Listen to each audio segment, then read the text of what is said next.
இன்னைக்கு கருணாநிதி கட்சியில் என்ன பாருங்க, அண்ணா அவர்கள் இருந்ததுனால் தன்னுடைய தம்பிகளாம் வளர்த்து பெரியாளாக்கினார். அது எத்தனையோ தலைவர்கள் உருவானாங்க. ஆனா கலைஞர் பொறுப்பேற்ற பிறகு இந்த சந்தான பாவி கலைஞரை கொண்டு வந்ததே நம்முடைய தலைவர் தான். அவர் தான் சாதாரண குடும்பத்தை தெரிஞ்சவர், திரைக்கதைகள் நல்லா எழுதுறாருப்பா, படங்கள்லாம் நல்லா கதவசனம் எழுதுறாரு, நம்ம கூட எழுதியிருக்காரு என உணர்ந்தவர். இவரு நல்லா ஆட்சி செய்வார் என்ற முதலமைச்சராக்கினார். கட்சிக்கு தலைமையேற்க வச்சார்.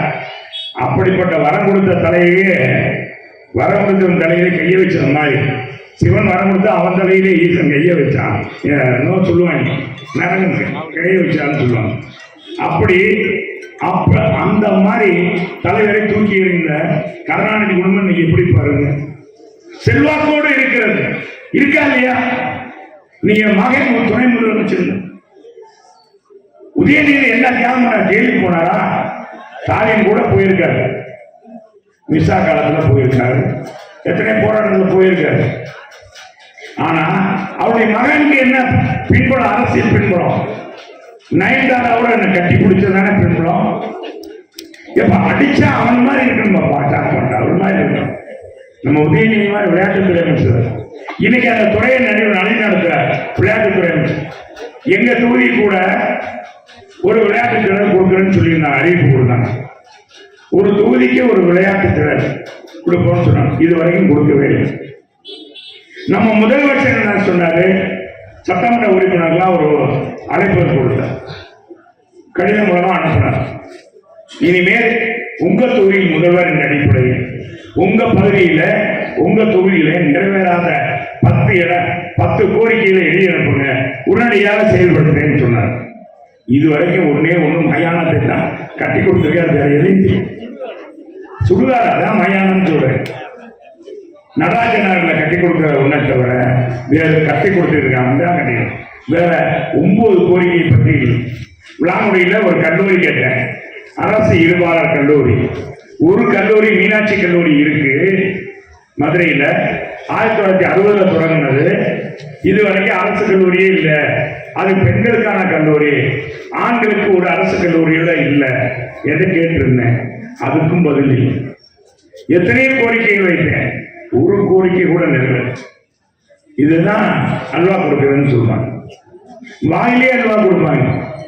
திமுக ஆட்சியிலும் சரி, கலைஞர் சொன்னார் ஆட்சிக்கு வரணும்னால எல்லாருக்கும் 2 ஏக்கர் நிலம் தருவேன்னு சொன்னார். அன்னைக்கு ஊடகங்கள் கூட கேட்டாங்க, 2 ஏக்கர் நிலம் தான் எதை இருக்கா, அதெல்லாம் நான் பார்த்துட்டேன், அதிகாரியை பார்த்துட்டேன். அந்த 2 ஏக்கர் நிலமே கொடு, ஒரு கையளவு கூட இடம் கொடுக்காதவதான் கலைஞர் கருணாநிதி. தலைவர் ஏழை குடிசைகளுக்கு ஒரு வீடு மின்விளக்கு கொடுத்தவர் தலைவர். அப்படின்னா மின்சாரம்னா பாத்தீங்கன்னா ரொம்ப கட்டுப்பாடு.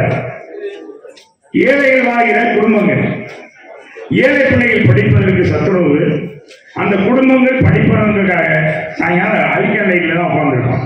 அவங்கெல்லாம் மின்விளக்கு கொடுத்தவர், இலவசமாக கொடுத்தவர் புரட்சி தலைவர் இந்திய. 100 யூனிட் மின்சார இலவசம் அறிவித்து நடைமுறைப்படுத்தவர் அவருடைய வாரிசு புரட்சி தலைவர். அதை தொடர்ந்து செயல்படுத்தி எடப்பாடி செயல்படுத்தினாமா இல்லையா? அம்மா ஆட்சிக்கு 2011 வரதுக்கு முதல்ல பார்த்தீங்கன்னா தமிழ்நாட்டில் எப்ப மின்சாரம் வர எப்ப மின்சாரம் போகும் தெரியும், இருந்துச்சா இல்லையா? எல்லாருக்குமே தெரியும். அது பரீட்சை காலம், பிள்ளைகள் படிக்கவே முடியாது. வெளியே வந்தா கொசுக்களி, உள்ள போனா வேர்த்து கொட்டணும்.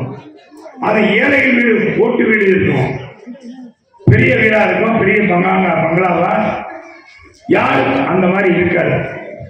எவ்வளவு கஷ்டப்பட்டோம், துன்பப்பட்டோம் பேரும். எப்ப ஒரு நாளைக்கு 24 மணி நேரம், 6 மணி நேரம் 7 மணி நேரம் கூட மின்சாரம் இருக்காது. அப்படி இதை அம்மா அவருடைய ஆட்சிக்கு வரும்போது சொன்னாங்க, நான் வந்தா தடையற்ற மின்சாரம் தருவேன்னு சொன்னாங்க. தடையில்ல மின்சாரம் மின்வெட்டே என்னுடைய ஆட்சியில் இருக்கான்னு சொன்னாங்க. நடத்தி காட்டினாங்களா இல்லையா? செஞ்சாங்க. அதோட 100 யூனிட் மின்சாரம் இலவசமாக கொடுத்தவர் புரட்சி தலைவர் அம்மா. இப்ப நீட்டு தேர்வுன்னு சொல்றாங்க. நீங்க எல்லாம் கேட்டிருப்பீங்க. நீட்டு தேர்வு முதல் கையெழுத்தா போடுவாங்க நம்ம உதயநிதி சொன்னார். உதயநிதி சொன்னார் இல்லையா, 2000 21 எங்க அப்பா முதலமைச்சர் ஆவது உறுதி, முதல் கையெழுத்தை நீட் ரத்து கையெழுத்து போடுவார் என்று சொன்னவர் உதயநிதி. மற்ற அமைச்சர்கள் இன்னைக்கு இருக்க அமைச்சர் தான் சொன்னாங்க. ஒரு சொட்டு மது கூட இருக்காதுன்னு சொன்னாங்க. இன்னைக்கு ஒரு சொட்டு மது கூட இல்லையா? போதை மயமாக தமிழன் தக்கலை கொண்டிருக்கு. பல்வேறு போதைகள் வந்துருச்சு, பல்வேறு வகையான போதைகள், விதவிதமா போதைகள்.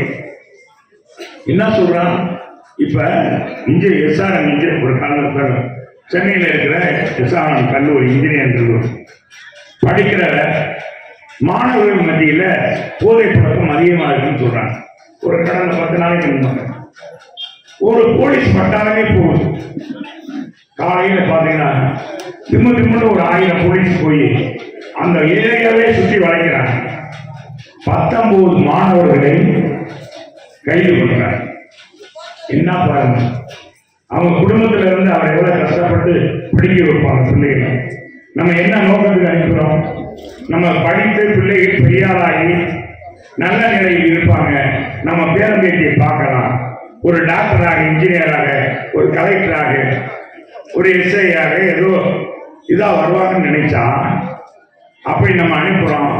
இன்னைக்கு காலம் எப்படி கெட்டு போச்சு பாருங்க. விதவிதமான போதைக்கு கடுமையாகி ஒரு போதை என்னன்னா கஞ்சாவிலே விதவிதமாக இருக்கும். உள்ள புகை போட்டு இழுத்தா ஒரு புகை ஒரு வழியா வருமா. அதோட ஒரு 6 மணி நேரம் போதை இருக்கும். எத்தனை மணி நேரம்? என்னப்பா 6 மணி நேரம் இருக்குமா? இப்ப என்னடா ராஜா சொல்ற புது கான்செப்டா இருக்கு, நம்ம முயற்சி பண்ணி பார்ப்போம் யாரும் நினைச்சாங்க. அதுவே பயமா இருக்கு. இது இந்த மாதிரி இதுக்கு அருமையான ஒரு மாணவர் மாடியிலிருந்து தன்னை தற்கொலை பண்ணிக்கிறார். கண்டாலப்பை ஆட்சியில பாருங்க, விடிய தெருவும் ஆட்சிக்கு வந்த திமுக ஆட்சி குடும்ப ஆட்சியில் எப்படி இருக்கு? இன்னைக்கு மோசமான ஆட்சி. சரி, இலவச பஸ் கேட்டோமா, கட்டணம்னா பேருந்து கேட்டாமா, மகளிர் கேட்டாமா, கொடுத்தீங்கல்ல. நீங்க மரியாதையா நடத்தணும்ல, நல்ல பஸ் கொடுக்கணும்ல. ஒரு பஸ்ல படிக்கட்டே இல்லைங்க, தாவி குதிக்க வேண்டியது. எப்படி தாய்மார்கள் தாவி குதிக்க முடியாது, கிழவிகளா பார்த்து குடி, அது தொங்கிக்கிட்டே இதுதான் இது பண்றேன். இது வண்டியில பாத்தீங்கன்னா ஓட்டையா இருக்கு பஸ், முன்னாலே கண்ணாடி இல்ல. டிரைவர் எப்படி ஓட்டுவாரு? ஏப்பா ராஜாங்க எப்படி ஓட்டுவீங்க? புகை தூசி அடிக்கும். என்ன செய்யறது பாருங்க. இன்னைக்கு இந்த ஈயம்பு தலைக்கு பேரிச்சம்பளம்னு சொல்லி நம்ம கரகாட்டக்காரங்க கூட சொல்லுவாங்க தெரியுங்கள. சுத்தி வருவான் கவுண்டம் பண்ணி, டேய் என்னடா அப்படின்னா இந்த மணி சும்மா நான் பேரிச்சம்பளம் வைக்கிறேன்னு குள்ள மணி வருவான். இது வந்து சொல்லும்போது ஈயம்பு தலைக்கு பேரிச்சம்பளம் அண்ணே வேற ஒன்றும் இல்லை, கவுண்டம் பண்ணிட்டு செஞ்சு சொல்லுவார். நம்ம வண்டியை பார்த்துட்டானே அப்படின்னு சொல்றாங்க. இன்னைக்கு அரசு போக்குவரத்து மண்டல பஸ் எல்லாம் அவ்வளவு மோசமா இருக்கு. பாதகம் செய்பவரை கண்டால் நாம் பயங்கொள்ளலாகாது பாப்பா, மோதி மிதித்து விடு பாப்பா, அவர் முகத்தில் உமிழ்ந்து விடு பாப்பா. அண்மை செய்திகளை உடனுக்குடன் தெரிந்து கொள்ள இணைந்திருங்கள் இயம்நாடு தொலைக்காட்சியுடன்.